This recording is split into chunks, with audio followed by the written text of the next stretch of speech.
উত্তর পশ্চিমাঞ্চলে ছুটছে জাতীয় নাগরিক পার্টির দেশ গড়তে জুলাই পদযাত্রা।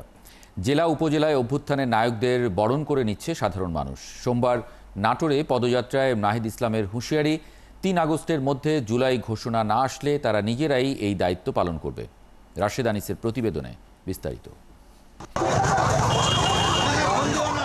রাজশাহী থেকে নাটোরের যাত্রাপথে গাড়ি আর বাইকের বহর। জুলাই যোদ্ধাদের দেখতে রাস্তার দুধারে নাটোরবাসী। সেই মুহূর্তটি সবাই রেখেছেন ফ্রেমে বন্দি করে।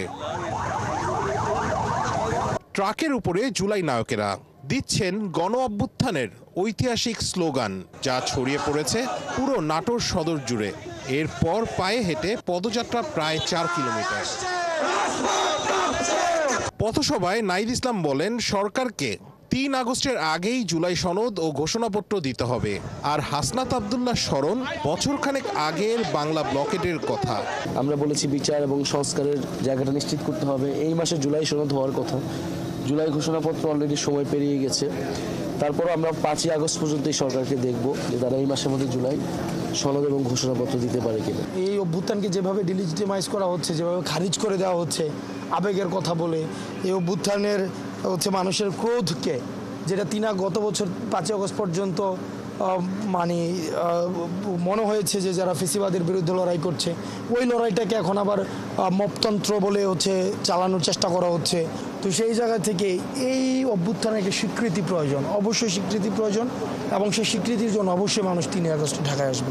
গণ অভ্যুত্থানে যেভাবে কোনো আপোষ করা হয়নি, তেমনি বিচার, মৌলিক সংস্কার ও স্বীকৃতির বিষয়েও কোনো আপোষ হবে না বলে হুঁশিয়ারি দেন নাহিদ ইসলাম। হুঁশিয়ারি দিতে চাই, মাত্র ১ বছর আগের ঘটনা। এই ব্যানার ছিঁড়ে কর্মসূচিতে বাধা দিয়ে যারা ক্ষমতায় দীর্ঘায়িত হইতে চেয়েছিল, তারা আজকে বাংলাদেশে তাদের ঠাঁই হয় না।